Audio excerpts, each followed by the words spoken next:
What is going on, everyone? PArsnip here, and today we're back with episode 2 of our Let's Build an Adventure map. Now guys, I did read all of your suggestions and I did take some of them into consideration for this episode, like how one of you guys suggested that I should leave a little bit more room in the beginning zone so that you guys can go ahead and make a base. I will leave the sides of that area a little bit empty, so if you do want to make a base there, you can go ahead, you have enough room. On this episode, we're gonna go ahead and make a bunch of little builds pretty much. So here you guys can go ahead and see the first one, which is something that you can find when walking in the desert. Now I do know that deserts have those underground temples. However, I did want to make this awesome pyramid above ground so that you guys could discover while exploring the desert. Again, it's one of those things that I find very boring just walking over, and the desert is just never really used. You know, with the sandstorms now and the fact that sand just breaks down and all of that, no one actually messes around in the desert. No one wants to make a base in the desert, so besides the temple itself, deserts are pretty much ignored in Terraria. So here I go ahead and decide that I want to spice it up a little bit, so I'm gonna go ahead and make this pyramid. Now what you see me doing right here is making doors that will be activating by itself. So initially I start with switches. However, as soon as you log off the world and come back on, it stays off, so the doors won't be opening.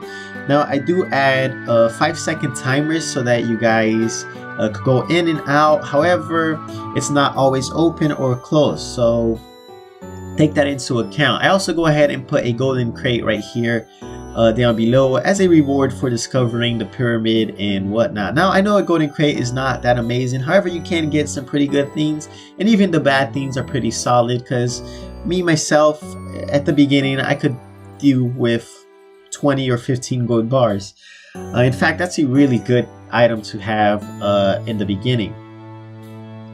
So what you guys will notice is that instead of a switch, I go ahead and end up adding a player sensor later. The idea with this pyramid is to look like it's been wasted over time, really old, covered in sand.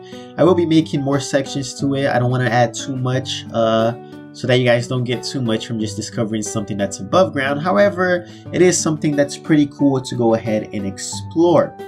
So once you go ahead and walk near the pyramid, you'll notice that the doors will start opening in about 5 and 5 seconds because of a player sensor. So when that happens, it'll just automatically and forever stay opening and closing. Right behind it, or actually right next to it, I go ahead and add some background to make another pyramid to look like there's another pyramid in the back, one that's a little bit bigger. I will be destroying this pyramid as well, and as you guys can probably tell, I did use quite a bit of materials such as sandstone, hardened sandstone, bricks, blocks. I also go ahead and use, what's it called, palm wood, and one more material that I forgot the name. But yeah, I also go ahead and use that for both pyramids, and the little section of pyramid I'm gonna go ahead and make down below, which is what I'm gonna do right here. And this is what actually I'm not gonna make it right now. I'm actually gonna do something else. I'm gonna go ahead and make a little cave. In case you're digging, you will stumble across this. I'm gonna leave a chest here with something that I think may or may not be worth it for you guys for discovering this place. It's nothing amazing, but it's also nothing that's really bad.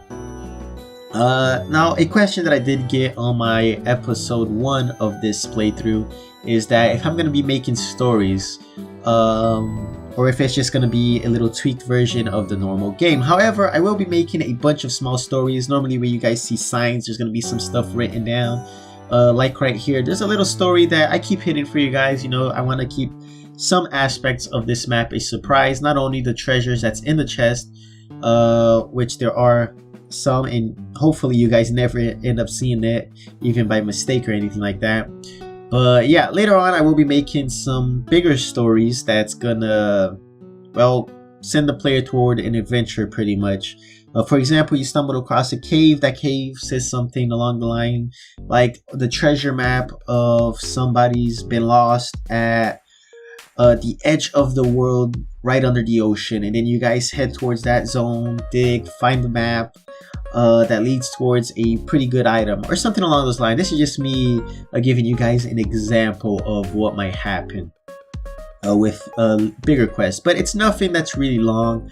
I want you guys to treat this world how you would treat your normal one. You start and just play normally Terraria like you normally would. On this world's case, I do want it so that from now and then, every once in a while, you guys do stumble across a cave and have a pretty cool thing to look at, but sometimes something that might give you like a little quest towards finding a cool item. But yeah, so back towards the pyramid, we go ahead and make another section, again using the same materials that I've been using on the previous pyramid. I go ahead and start breaking some sections of it so that it looks like, well, it's old. One other block that I just remembered that I was using was hay. Hay is a block that you guys might see. It looks a little bit weird, but I like the way it looks. Again, I try to make this look pretty much abandoned. Here I go ahead and make another section closed off, sort of like the area where the emperor or whoever owned the pyramid would be buried. That's why you guys can go ahead and see me place this skeleton thingy, which I also forgot the name. You guys will notice throughout this whole series I'm going to be forgetting names of a lot of things. I also add a light here and there so that it catches your attention a little bit more. And then I decide that that's pretty much enough for this section of the desert. I made a cave right below, some pyramid sections pretty much. You could imagine that in the past this was a really big pyramid, but right now it's just been wasted and it's pretty much all sand. So though there's not much to explore, it's just that little bit of details that will make playing here a lot funner. So imagine you're digging and you stumble across one of these sections of the pyramid. You'll notice that above will have a bigger one, and it's just something to look at that's unique that might make you enjoy the desert a little bit more. Heck, you could even go ahead, open this out more and turn it into your main base. But yeah guys, that's pretty much it for the pyramids. Next up, I go back to the initial starting zone like I had told you guys previously. I did want to go ahead and make it a little bit more open, like you guys did suggest that you might want to make a base here, so I should leave a little bit more room, and it's this section in between the section that I made on the first episode that you guys will have quite a bit of room to make a base.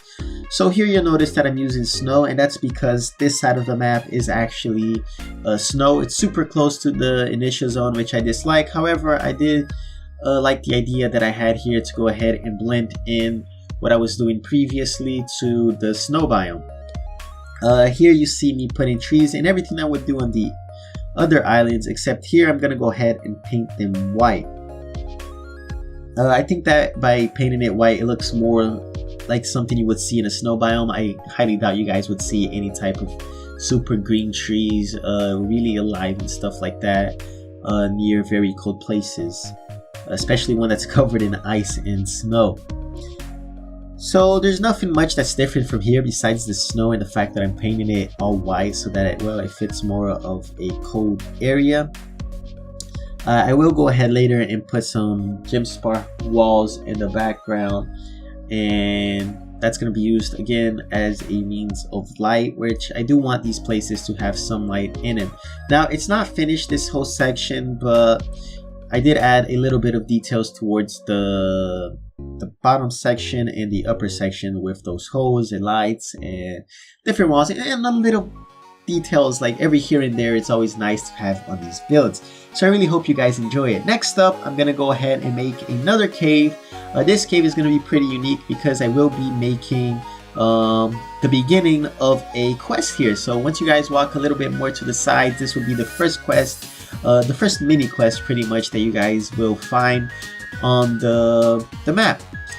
Pretty close to your spawning zone. Does look really awesome. It's just something really cool that if you do decide to make a base near here, you can just walk down and go ahead and fish. Use this as the snow biome fishing spots and things like that, or just a place to chill out and relax. Whatever it is you want, you can go ahead and transform this boat into an NPC house or an area near here and things like that. Now sadly the blood moon did happen when I was making this, which really sucks because it does get a lot in the way with the colors and textures and things like that when I was building. So yeah, again, I did use wood here, but I will paint it white so that it does fit more of the theme. Again, I'm keeping the same themes of using multiple materials in a single build. Like this ship has two different types of wood, which is living wood and the normal wood. But again, it's going to be painted white, and all you'll notice that's different is the texture. So here you can see that once the blood moon does end, it goes back to looking pretty awesome and colorful. Now guys, I really do hope you all are enjoying it. Again, keep the suggestions coming. I will be making a ton of stuff that you guys do suggest. I also will be starting to add comments onto my builds pretty much. So if I do a suggestion that you guys recommended, I will go ahead and put that comment on the video. So guys, I hope you've all enjoyed this episode of our Let's Build an adventure map pretty much, and so far I've been enjoying this a lot. I hope you guys have been as well, and as always guys, thank you all for watching, and I'll catch you all next time.